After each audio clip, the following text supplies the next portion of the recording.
It has been emotional for local law enforcement as they mourn the loss of their brother in blue. We spoke with some who are reflecting on Detective Greg Ferency's life and, of course, his impact. He knew how to communicate with people through his smile and through his eyes. Greg Ferency, a 30-year veteran of the Terre Haute Police Department. Cool. I think as a person, the thing that I never in 30 years saw Greg angry. Never. Caring. His laugh, if you'd ever heard it, you won't forget that, and I won't ever forget it. A comrade. He cared about what he did, and he cared about the people that he protected, and he cared about the people that he incarcerated. A model police officer, tough and experienced, with a spirit contagious to his colleagues. You were going to miss him, and we'll never forget him. We won't ever forget anyone that gave everything they had to protect this community, and it's going to be tough to move on from this. A servant to his community, a hero in blue, and an inspiration for those he's left behind. Just make no mistake, no matter what happens to one of us, we're still going to be here. I mean, Greg wouldn't want us to quit. Rob wouldn't want us to quit. Brent wouldn't want us to quit. In fact, they'd be pissed off if we did. Detective Greg Ferency, a fearless watchdog. He just did his job the best he could to protect this community. Number 129, gave all he had until the very end. Susan Dinkle, News 10. A very tough day for these men and women in blue. You had mentioned that the family is meeting with some dignitaries right now. Yeah, the governor for sure, and several other dignitaries they'll be meeting with. Probably a half hour to 45 minutes they'll meet with the governor and others. Okay, let's talk about the procession that will happen later. Here is the map of the route that we would love for you to be able to get outside and line that route. The funeral, of course, is going to happen at the Holman Center at 11.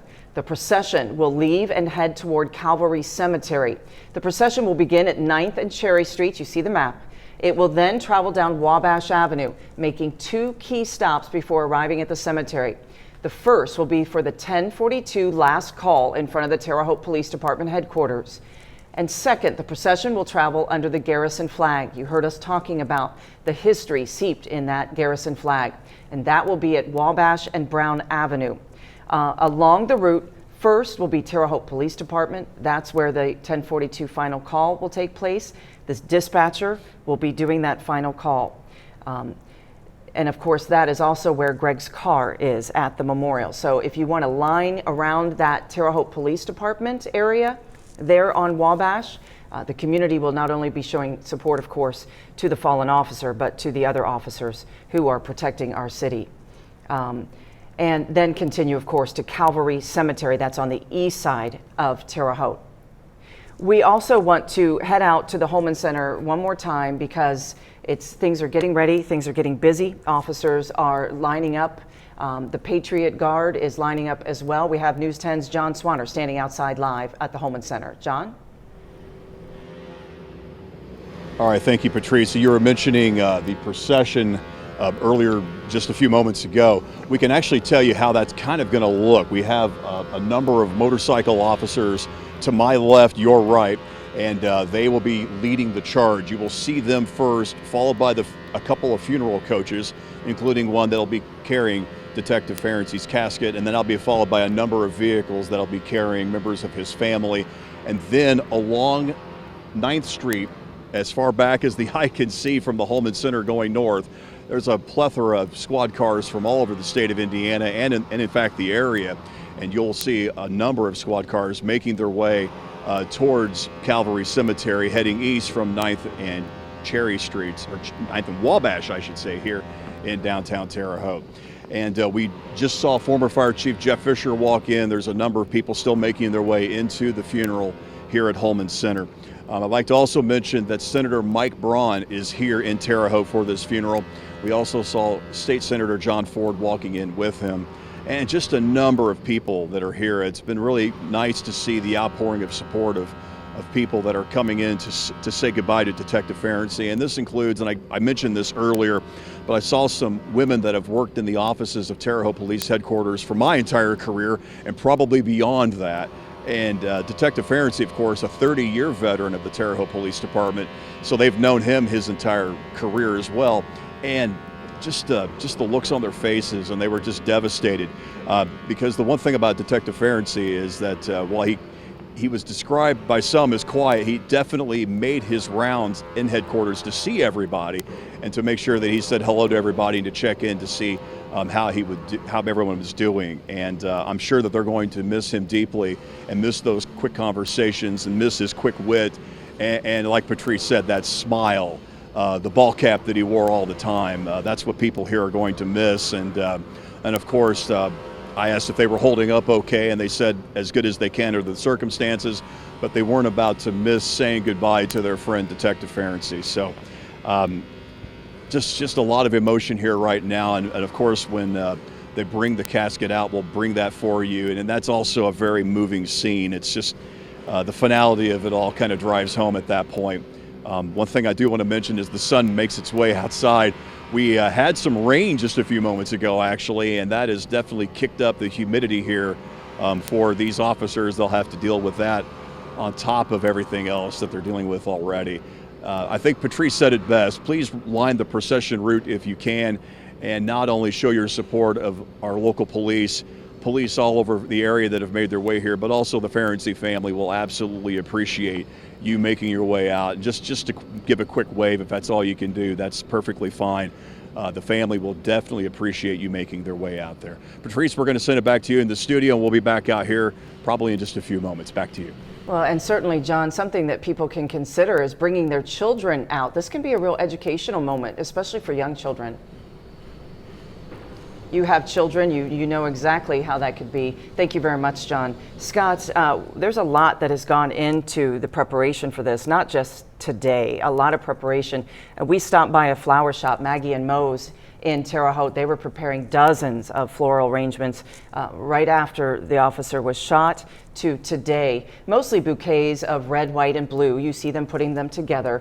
Personalized orders as well, including one from a friend as far away as England. Now, and you see the beautiful bouquets that are around our studio, all of them put together with love and creativity, really, each person like a piece of art. Also, we've also had lots of support from other businesses. The FOP in Terre Haute put together some signs, and Scott, those signs were, the first day they started giving them away, they ran out. They ran out over the weekend. So they prepared more, and you see them there. And they, of course, have the thin blue line. It's a nice sign, and no pun intended, it's a nice sign when they run out. It shows the community support. I've seen a lot of these in yards all across the Terre Haute area, backing the blue. And also, you know, donations from all over the place for the Ferency family. We do want to mention a little bit of background on Greg. 53 years old. He was born in Terre Haute, an ISU grad. The survivors include his children. He has twins, his mother and father, and a sister as well. How tragic, being a mother, how tragic for a mother and a father to see their son pass before them. Can't imagine. And on top of it, the twins are 2 minutes apart. 2 minutes. I found 2 minutes, which is, there's usually a bigger gap than that, but probably the argument, the 2 minute, but they're close siblings, no doubt about it. Coincidentally, Greg's brother-in-law is from South Bend, and I actually got a chance to talk to him last night and kind of knew the same people. So when you talk about a tight-knit community, this is a tight-knit state. Sure. When you think about that. Those signs were phenomenal, by the way. And I've tried to get one, and I couldn't get one. We'll try to get you one. You had asked me before, Patrice, a while back about the thin blue line, and that's a lot of people are confused about that. It's very simple. It's the thin blue line between order and chaos. That's all it is. That's all it's ever been. So when we see typically recently of that misnomer about the thin blue line, it's absolutely not true. It's the thin blue line between order and chaos. That's all, and that's all it's ever been. Well, and unfortunately, that line seems to be getting thinner and thinner at times these days. You mentioned the twins. They are adults, just recently graduated from high school, is my understanding.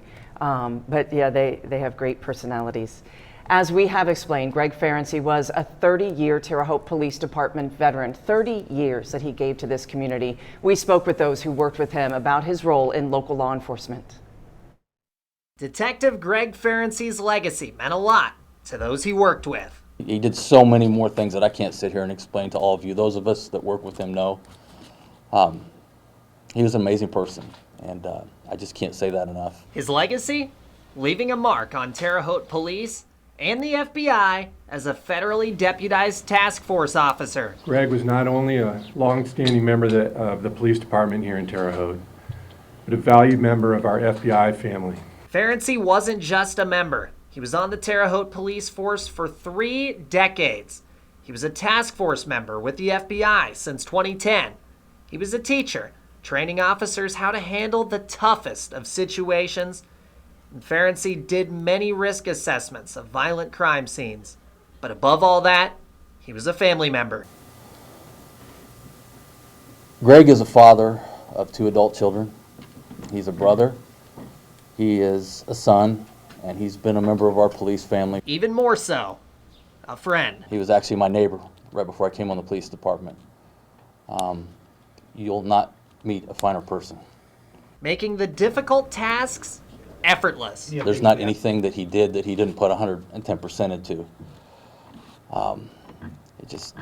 He was an amazing person. But in the midst of everything, Mayor Duke Bennett says he's thankful for the support of his police, rallying behind the legacy of Detective Greg Ferency. In spite of tragedy, our guys and gals of the Terre Haute Police Department continue to serve above and beyond, and you just never know what the next day is going to bring.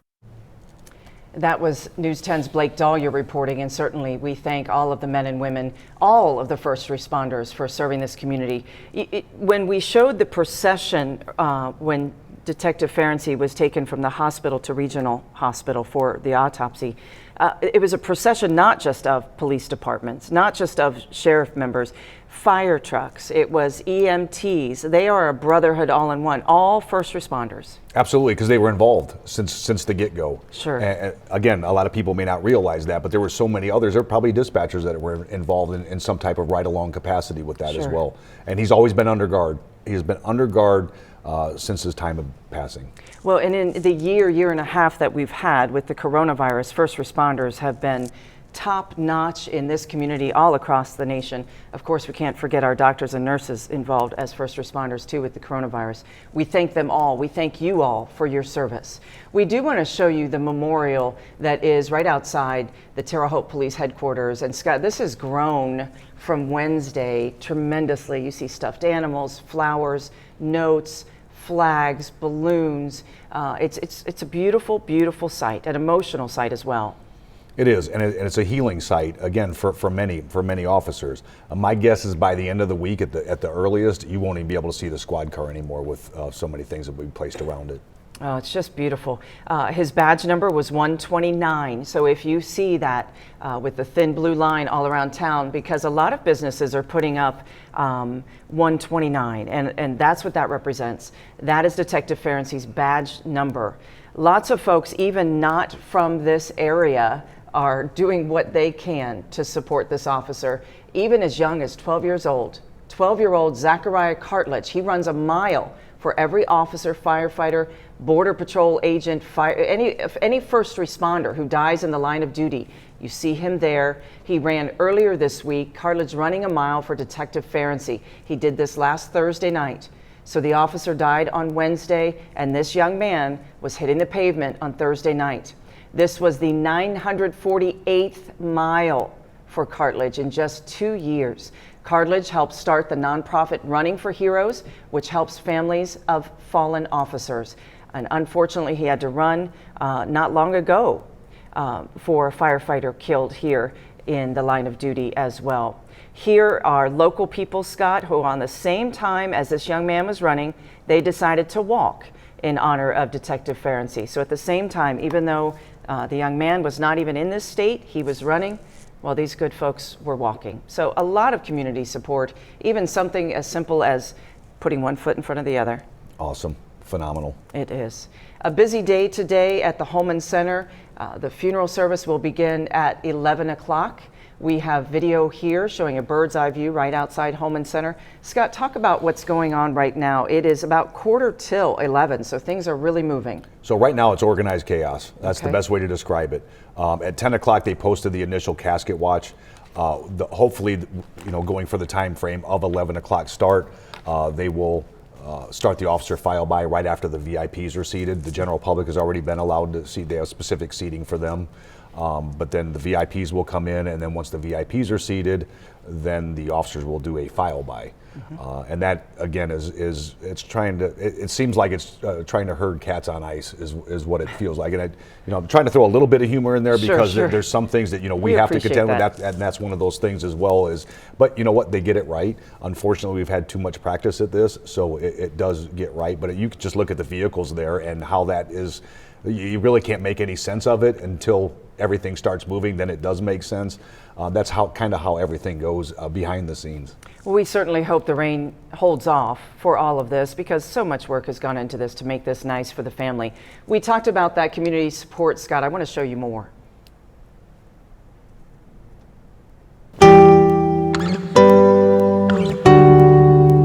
Despite of tragedy, our guys and gals of the Terra Police Department continue to serve above and beyond, and you just never know what the next day is going to bring. Every one of these officers deserve our thanks. We've got family that are officers, and couldn't imagine having to deal with this, so we're here to support the family.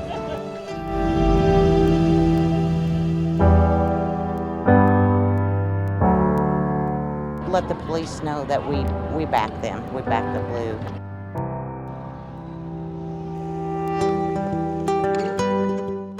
I'm heartbroken every time one of our officers are lost. Shocked that it's happening this close to home.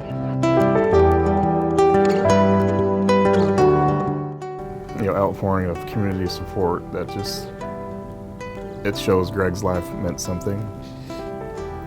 And I know we're going to see that again when we have the service, but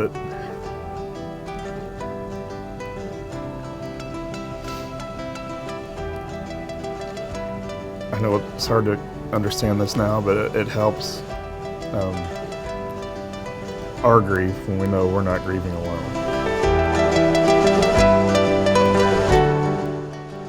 In the community, it's just been great. The support that they've put forth during this time. I want to thank them. I'm sure I won't ever be able to thank everyone. This community, we have your back. We love you and we support you.